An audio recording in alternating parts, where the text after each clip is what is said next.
uwo nguwo niwe nshaka kufata wese ya 12 kwa Kavaringa bacanganyikiwe. Aho nakuye amajwi bavuga ko yari General Sultan Makenga, umugaba wa 23 ayobora urugamba akoresheje military radio. Ntabwo imbunda, ingofero za gisirikare, imyenda n'inkweto ari byo bikoresho byonyine bikora ku rugamba kugira ngo rutsinde.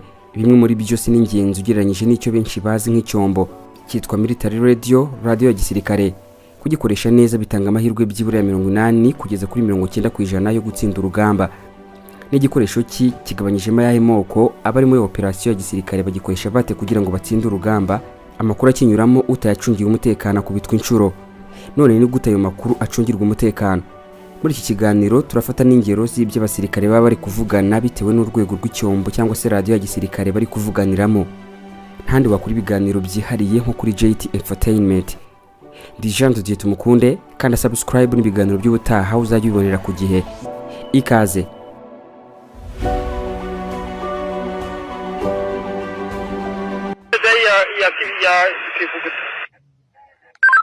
Kilo papa. Unaona chini kwa mashariki urenze ranzu y'ibati y'umweru hari indi y'umweru tena hasi hagati y'ibitari bibiri. Aho ngo yaduye sarunze mukubitongo confirm. Mbere na mbere d'urwoko butanu bw'ingenzi bw'amaradiyo akoreshwa. Mbere na mbere n'amaradiyo atwarwa mu ntoki handheld radios. Aya n'amaradiyo akoreshwa n'abasirikare hamwe n'abayobozi bato ku rubuga rw'imirwano. Ni radiyo iteremera ibyorohera umusirikare kuyigendana. Aya maradiyo yagenewe koroshya itumanaho mu ntera ngufi byibura hagati ya kilometero 5 n'10 mu guhanahana amakuru y'amasection atandukanye yo muri platoon imwe. Izi radiyo binyuze mu cyitwa channel, abakomanda ba section uko ari batanu bose muri platoon imwe baba bashobora kumvikana binyuze muri iyi radiyo ntoya, naho kandi babumvikana n'umuyobozi wabo ubakuriye ari wo muyobozi wa platoon. Ingiro z'ubutumwa rero bukunze gutambukirizwa muri izi radiyo, umuyobozi wa section cyangwa se SWAT ashobora kubwira ikipe y'abasirikare ati mwibande ku ruhande rw'ubumoso, biragaragara ko ariho umwanzi afite imbaraga nyinshi.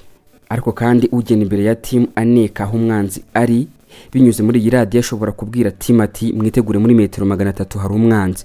Ubundi bwoko bwa kabiri bw'icyombo cyangwa se bwa radiyo ya gisirikare mu bwoko butanu naguteguriye hari ubwitwa vehicle radio. Ni radiyo yomekwa mu modoka ifite ubushobozi bwo kugeza kuri tumanaho ugereranyije n'iriya ya mbere.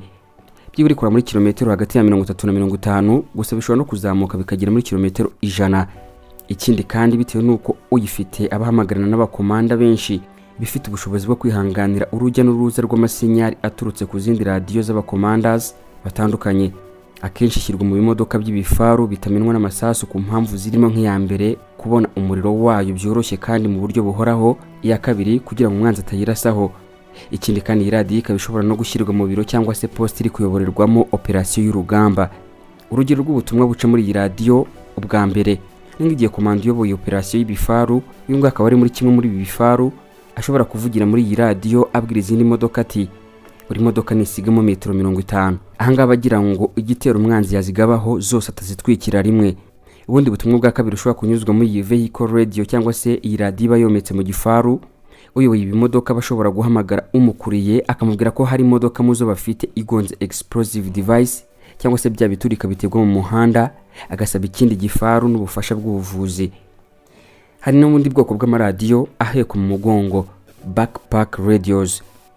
Nkuko bibona mbene iyi radiyo irenze yo mu ntoki ikabitwarwa n'umusirikare kabuhariwe ku rugamba, cyane cyane uyoboye platoon cyangwa se gatwarwa n'abasirikare kabuhariwe bashinzwe kumenya iby'itumanaho no kumenya cyangwa se kugenzura neza niba ihererekanya butumwa ku bari kuri tere n'abakomanda bo hejuru uri kugenda neza. Ni radiyo kurura kandi kageza ubutumwa muri kilometero hagati ya 20 na 40. Ingero z'ubutumwa bukunze kunyuzwa muri izi radiyo, urwa mbere ni nkaho komando wa platoon ahamagara kuri headquarter bamenyesha ko hari agace runaka bateraniyeho nka platoon yose aho baba biteguye guhangana n'umwanzi cyangwa se kwerekeza imbere. Ubundi butumwa bwa kabiri nko mu rurimi rw'icyongereza kagira ati command, this is Alpha Platoon, we are holding position at checkpoint Delta. Ahanga abanje kavuga izina rya platoon ayoboye akavuga ko ari Alpha, akamenyesha yuko bahagaze kuri checkpoint cyangwa se bateraniye kuri checkpoint cyangwa se station yitwa Delta. Urundi rugero rwa kabiri binyuze muri iyi radiyo ushinzwe kuranga aho ibirindiro by'umwanzi biherereye ashobora guhamagara unit ishinzwe ibisasu biremereye agira ati dukeneye ubufasha bwa artillery kuri grid coordinate za 345 567 over. Icyo gihe ababishinzwe barasuzuma neza ubundi akazi kagakorwa. Hari akantu gatoya nari ndengejeho ni over. Ni ijambo ubundi rikoreshwa iyo uri kuvuga arangije kuvuga, aho abategereje igisubizo cy'uwo bari kuvugana, nawe yamara kumusubiza akagira ati over. Ku mwanya wa 4 mu maradiyo 5 y'ingenzi akunze gukoreshwa n'igisirikare ni radiyo y'abayobozi b'urugamba cyangwa se command radio. N'amaradiyo ashobora kugeza ubutumwa kuri kilometero 50 kuzamura, nayo bayometse ku modoka cyangwa se ari mu biro by'abayobozi ba kompanyi, batayo cyangwa se n'abandi bo ku rwego rwo hejuru nka brigade. Nayo ari mu maradiyo bafite uburyo bukomeye bw'amakode bwo kurinda ubutumwa buri gutambuka kugira ngo hatabaho kwibwa, bizwi nko guhakingwa n'umwanzi. Gusa ibi ngibi bigendanye n'umutekano w'izi radiyo turibize kubigarukaho mu buryo bwihariye tujya gusoza kino kiganiro. Impamvu nuko aramutse habayeho ikosa umwanzi akinjira muri systeme yabo, ashobora gutangira kubaha command cyangwa se amabwiriza bashuka bakisanga mu mutego we akabamara. Ingero z'ubutumwa buyinyuramo, urwa mbere nk'igiye komando wa kompanyi ashobora guhamagara kuri headquarter ya batayo agira ati command, umwanzi ari kwerekeza mu majyepfo asa n'uhunga, mwaduha uburenganzira bwo kumukurikirana. Urugero rwa kabiri, komando wa batayo ashobora kumenyesha kompanyi ati mugume mu birindiro murimo mwitegure kwirwanaho, ubundi bufasha burabageraho mu minota 10. Angabe bivuze ko atari ngombwa kurwana bigira imbere kugeza ubufasha bubagezeho. Radio ya 5 yitwa satellite communication cyangwa satcom radios.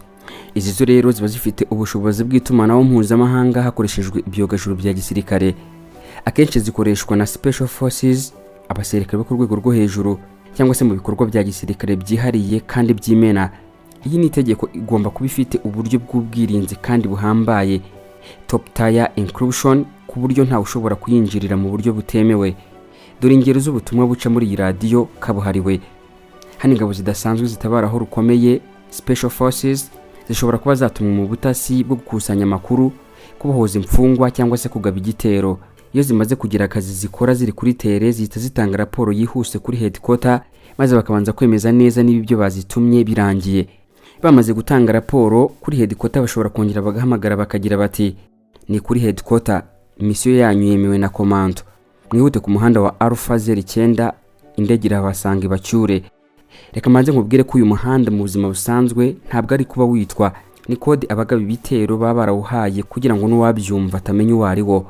Anga niho bahita bahurira indege cyangwa se imodoka ikabacyura vuba kugira ngo bave ku rubuga rw'imirwano amahoro. Izindi ngero z'ubutumwa buca muri iyi radio ya satcom radio ni nk'igiye kuri headquarter bashobora kugira icyo basaba initi ishinzwe ubutasi hakoreshejwe amashusho ya satellite. Kuri headquarter nk'urugero bashobora kugira bati turabasaba ko mutwereka amashusho y'icyogajuru yako kanya ku birindiro by'umwanzi biherereye kuri korodone za latitude 42,356 na longitude ya 71,974. Abazi by'ikarita bazi ko buri hantu naho ngaho uhagaze haba hafite imibare yaho yihariye ya longitude na latitude. Urugero rwa nyuma rw'ubutumwa bunyura kuri iyi radio ya satcom. Kuri headquarter bashobora guhamagara ikipe yoherejwe muri operation mu rurimi rw'icyongereza bagira bati air strike confirmed, target will be neutralized at 0300 hours, stand by for final confirmation. Mu rurimi rw'ikinyarwanda bati igisasu mu kirere cyemejwe kiraza kuba gisenyaho cyoherejwe saa 9 za mu gitondo, mugume hamwe mutegereze umwanzuro wa nyuma. Bari kuri tere bategereza ko icyo gisasu rutura cyoherezwa mu matware y'umwanzi, noneho cyamara kuhasenya neza bakabona gukomeza n'indi ntambwe ikurikiyeho. Ngayo nguko rero ibyizi radio, ariko hari n'izindi zitandukanye zo mu bundi bwoko, gusa zino zari z'ingenzi kugira ngo wumve uburyo zikoreshwa. Ariko se noneho ni gute amakuru muri izi radio acungirwa umutekano? Ni uburyo bubiri bw'ingenzi. Uburyo bwa mbere no gukoresha kode zihisha amakuru. Ubundi amaradiyo ya gisirikare afite uburyo bwo gukoresha ibimenyetso birinda amakuru, encrypted features. Ibi bituma niba wohereje urugero ubutumwa bugira buti mwohereza igisasu cyamurukiye, kubera icyitwa inscription code z'iyo radio, ubwo butumwa butabwivangavanga ku buryo busohoka utamenya ibyo uwo muntu avuze.